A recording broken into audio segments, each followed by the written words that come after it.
Praise lord, హల్లెలూయా. దేవుని నామానికి స్తోత్రాలు. మీ అందరికీ నా వందనాలు తెలియజేస్తున్నాను. ఈ దినం కొరకు దేవుడు సిద్ధపరిచినటువంటి మాటలు, ప్రియ సహోదరి సహోదరుడా, నీ జీవితంలో ప్రస్తుతం నువ్వు ఎదుర్కొంటున్నటువంటి పరిస్థితులను బట్టి ఏ రీతిగా ఈ యొక్క పరిస్థితులు నేను అధిగమించగలను, దేవుడు నాకు సహాయకుడిగా ఈ పరిస్థితుల్లో నా చేయి పట్టుకోవాలి, నన్ను ఆదరించాలి అని దేవుని సహాయం కొరకే నీ కన్నులు ఎదురు చూస్తున్నాయా?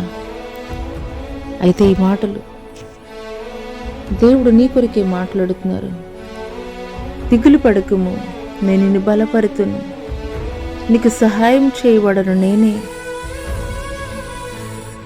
ఈ మాటలు వింటున్నటువంటి ప్రియనేస్తమా, ఆనాడు ఏలియా యెజబెలు యొక్క ప్రవక్తల ముందు సవాలు విసిరి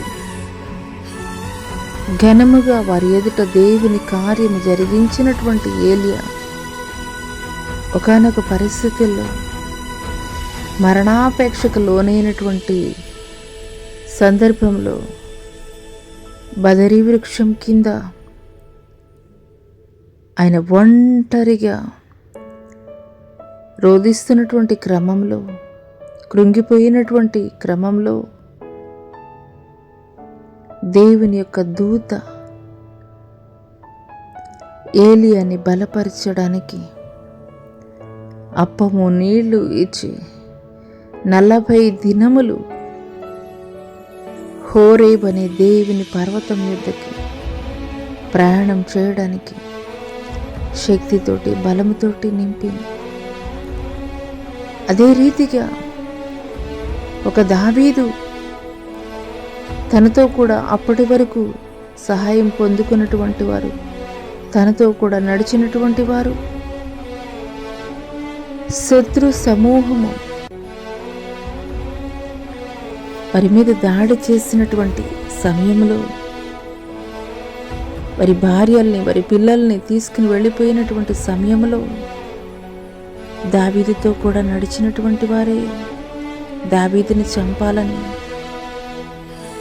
రాళ్ళు రువ్వినప్పుడు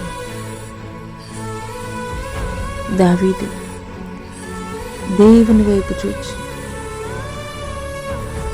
యెహోవాయే నాకు ధైర్యము కలగజేయబడని, యెహోవాని బట్టి ధైర్యం పొందుకున్నటువంటి వాడిగా ఉన్నాడు. కోల్పోయిన సమస్తాన్ని రెండింతలుగా పొందుకోగలిగాడు. ఈ మాటలు వింటున్నటువంటి ప్రియనేస్తమా, దేవుడు నా కొరకే, నన్ను బలపరిచిన నిమిత్తమే ఈ మాటలు దేవుడు నా కొరకు మాట్లాడుతున్నారని నువ్వు విశ్వసించగలిగినట్లయితే, నువ్వు ఎలాంటి ప్రతికూలమైనటువంటి పరిస్థితులు గుండా నువ్వు వెళుతున్నప్పటికీ, నిరాశలోకి వెళ్ళిపోయినటువంటి పరిస్థితుల్లో ఉన్నప్పటికీ, దిక్కుతోచినటువంటి పరిస్థితుల్లో, ఒంటరిగా కుమిలిపోతున్నటువంటి పరిస్థితుల్లో ఉన్నప్పటికీ,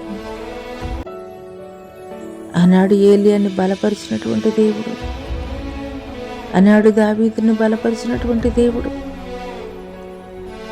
నీ పక్షముగా కూడా ఆయన నిలబడి నిన్ను ఆదరించేటువంటి వాడిగా ఉన్నాడు, నిన్ను బలపరిచేటువంటి వాడిగా ఉన్నాడు, నీకు సహాయకుడిగా ఉండేటువంటి దేవుడు.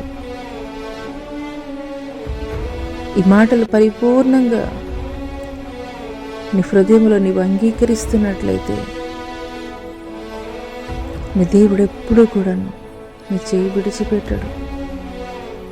తల్లి మరిచిన, తండ్రి ఎడబాసిన, నేను నిన్ను విడువను, ఎడబాయనని దేవుడు తెలియజేస్తున్నాడు. నీ బంధువులు, నీ స్నేహితులు, ఎంతగానో ప్రేమించేటువంటి వారు నీకు ప్రతికూలమైనటువంటి పరిస్థితుల్లో నిన్ను విడిచి ఒంటరిగా వెళ్ళిపోయి ఉండవచ్చు. కానీ నీవు నమ్మినటువంటి దేవుడు నీ ఒంటరైనటువంటి సమయంలో, నిరాదరణకు గురైనటువంటి పరిస్థితుల్లో దేవుడు నీతోటి మాట్లాడుతున్నారు. దిగులు పడకు, నేను నిన్ను బలపరుస్తాను, నీకు సహాయం చేయబడను నేనే అని. మనకి ఆదరణ, ధైర్యము, శక్తి దేవుడి యొద్ద మాత్రమే పొందుకొనగలము. అటు రీతిగా దేవుడు నీ జీవితంలో, పితరుల జీవితాల్లో ఏ రీతిగా వారి పక్షముగా దేవుడు నిలబడి కార్యాలు జరిగించాడు, అదే రీతిగా దేవుడు నీ జీవితంలో కూడా ఘనమైనటువంటి కార్యములు జరిగించునుగాక. ఆమేన్.